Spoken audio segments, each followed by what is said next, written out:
ഞാനൊരു സിനിമയുടെ ഭാഗമായപ്പോൾ അതിലെ ആർട്ടിസ്റ്റ്, ആ സിനിമ ഹോൾഡ് ചെയ്യുന്ന one of the main artist, ആ ആർട്ടിസ്റ്റിൽ നിന്നും കിട്ടിയ എക്സ്പീരിയൻസ്, അദ്ദേഹം ഇത് ഉപയോഗിച്ച് മോശമായ രീതിയിൽ പറഞ്ഞാലും മനസ്സിലാവാത്ത രീതിയിൽ പെരുമാറിയപ്പോൾ എന്നോടും എൻ്റെ സഹപ്രവർത്തകയോടും, അതായത് മോശമെന്ന് പറയുമ്പോൾ ഇറ്റ്സ് ലൈക്ക് ഭയങ്കര, ഫോർ എക്സാമ്പിൾ എൻ്റെ ഡ്രസ്സിനൊരു പ്രശ്നം വന്നപ്പം ഞാനത് കറക്റ്റ് ചെയ്യാൻ വേണ്ടി പോയപ്പോൾ ഞാനും കൂടി വരാം, ഞാൻ വേണമെങ്കിൽ റെഡിയാക്കി തരാം എന്നൊക്കെ പറയുന്ന രീതിയിലുള്ള, അതും എല്ലാവരുടെയും മുന്നിൽ വെച്ച് പറയുന്ന രീതിയിലുള്ള തരത്തിലുള്ള പെരുമാറ്റവും ഭയങ്കര ബുദ്ധിമുട്ടായിരുന്നു. സഹകരിച്ച് മുന്നോട്ട് പോകാനായിട്ട് ഭയങ്കര ബുദ്ധിമുട്ടായിരുന്നു. വേറൊരു ഇൻസിഡന്റ് പറയുകയാണെങ്കിൽ, വെൻ ഐ എം ഒരു ഷോട്ടിനല്ല, നമ്മൾ സീൻ പ്രാക്ടീസിങ്ങിന്റെ ഇടയിൽ spitting some kind of white powders on to the table. So ഭയങ്കര എവിഡന്റ് ആണ് ഇത് ഉപയോഗിക്കുന്നുണ്ടെന്നുള്ളത്, സിനിമ സെറ്റിൽ ഉപയോഗിക്കുന്നുണ്ടെന്നുള്ളത്. പേഴ്സണൽ ലൈഫിൽ ഉപയോഗിക്കാതിരിക്കുക, അതിന്റെ ദൂഷ്യഫലങ്ങൾ ഒക്കെ ഇറ്റ്സ് അനദർ പാർട്ട്. ആൻഡ് സിനിമ സെറ്റിൽ ഉപയോഗിച്ച് അതൊരു നോയിസൻസ് ആയി മാറുമ്പോൾ, മറ്റുള്ളവർക്ക് ഒരു നോയിസൻസ് ആയി മാറുമ്പോൾ it's not easy to work with. എനിക്കങ്ങനെ വർക്ക് ചെയ്യണമെന്ന് താല്പര്യമില്ല. എനിക്ക് അങ്ങനത്തെ ആളുകളുടെ കൂടെ അത്രയും ബോധം ഇല്ലാത്ത ഒരാളുടെ കൂടെ വർക്ക് ചെയ്യണം എന്ന് എനിക്ക് താല്പര്യമില്ല. So from my personal experience ഞാൻ എടുക്കുന്ന തീരുമാനമാണത്.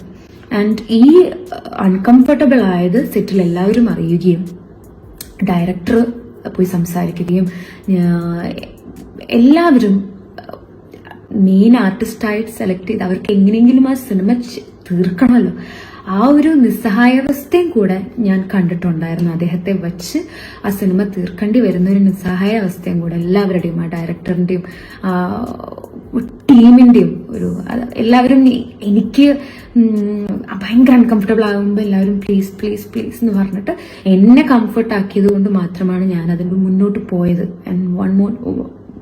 എനിക്ക് വളരെ ഫ്യൂ ഡേയ്സും കൂടിയാണ് അതിലുണ്ടായിട്ടുള്ളൂ. അപ്പം എങ്ങനെയൊക്കെയോ കടിച്ചു പിടിച്ച് ഞാൻ തീർത്തൊരു സിനിമയാണ്. And it's A good movie, but the experience from that particular person എനിക്ക് ഓക്കെ ആയില്ല. അതിന്റെ പേരിലാണ് ഞാൻ ആ തീരുമാനം എടുക്കുന്നത്. ഇനി ഈ പോസ്റ്ററുകളുടെ ഒക്കെ കമന്റ് സെക്ഷനിലോട്ട് വരാം. ഈ ഒരു നിലപാട് എടുത്തതിനെ തുടർന്ന് ഓരോരോ വ്യാഖ്യാനങ്ങളാണ് ആളുകളുടെ ഭാഗത്ത് നിന്ന് വരുന്നത്. ഇതിനെ നല്ല രീതിയിൽ എടുത്ത് നല്ല രീതിയിൽ അതിനെ കൺസീവ് ചെയ്ത് എല്ലാവർക്കും ഒരുപാട് നന്ദി. ഇനി മറ്റൊരു വിഭാഗക്കാരുണ്ടാവുമല്ലോ, എന്തിനേയും കളിയാക്കി കാണുന്ന, അല്ലെങ്കിൽ എന്തിനേയും ക്രിട്ടിസൈസ് ചെയ്യാൻ വേണ്ടി മാത്രം നിൽക്കുന്ന അവരോടുള്ള മറുപടിയാണിത്. അതിന് നിനക്കെവിടെയാ സിനിമ? നീ എന്ത് സൂപ്പർ സ്റ്റാർ ആണോ ഇങ്ങനെ നിലപാടുകൾ എടുക്കാനായിട്ട്? സിനിമയില്ലാത്തത് കൊണ്ട് ഈ കാരണവും പറഞ്ഞ് സിനിമയിൽ നിന്ന് പുറത്തായി എന്ന് വരുത്തി തീർക്കാനുള്ള നിന്റെ ബുദ്ധിയല്ലേ ഇത് എന്നൊക്കെയുള്ളതിൽ എനിക്കെവിടെ സിനിമ എന്നുള്ളത് അവിടെ നിൽക്കട്ടെ. സിനിമ ഇല്ലെങ്കിലും ഉണ്ടെങ്കിലും ദാറ്റ്സ് ഞാനല്ലേ അനുഭവിക്കണ്ടേ. എനിക്ക് സിനിമയില്ലെങ്കിൽ ആ വിഷമം ഞാനല്ല തീർക്കണ്ടേ. സിനിമയില്ലെങ്കിൽ സിനിമയില്ല, ഞാനിപ്പോൾ സിനിമയിൽ ഇല്ല, എനിക്ക് സിനിമയിൽ അവസരം കുറവാണ് എന്ന് പറയാനുള്ള മനോധൈര്യം, മനക്കട്ടി ഉള്ളൊരു വ്യക്തിയാണ് ഞാൻ. ഇനി സിനിമയെ ഞാൻ സമീപിക്കുന്ന രീതി കൂടെ വ്യക്തമാക്കാം.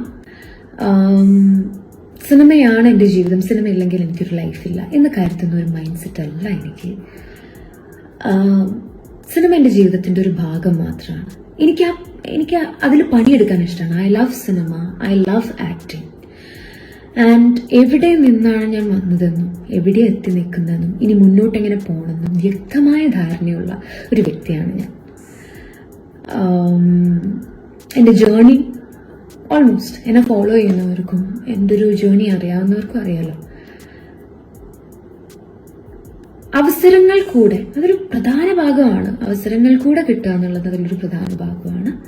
ആൻഡ് എനിക്ക് ഈ ഒരു സിനിമ എന്ന് പറയുന്നത് എൻ്റെ ജീവിതത്തിനോട് ചേർത്ത് കുറെ കാലം മുന്നോട്ട് പോകാനുള്ള ഒരു ആഗ്രഹമാണ്. ആ ഹോപ്പിൽ തന്നെയാണ് ഞാൻ മുന്നോട്ട് പോകുന്നത്. If that's not happening also, I have a lot of other areas to work on in my life. പിന്നെ സൂപ്പർ സ്റ്റാർ ആണോ ഇങ്ങനെ ഒരു നിലപാട് എടുക്കാനായിട്ട് എന്നുള്ളവരോടുള്ള മറുപടി, സൂപ്പർ സ്റ്റാർ ആണെങ്കിലും സാധാരണക്കാരനാണെങ്കിലും ഒരു നിലപാട് ഒരു വ്യക്തി എടുക്കുന്നുണ്ടെങ്കിൽ അത് നിലപാട് തന്നെയാണ്. അത് ചിന്തിക്കാനുള്ള ബോധം ഈ കമന്റ് ഇടുന്നവർക്ക് ഉണ്ടാവണം എന്ന് മാത്രമേ എനിക്ക് പറയാനുള്ളൂ.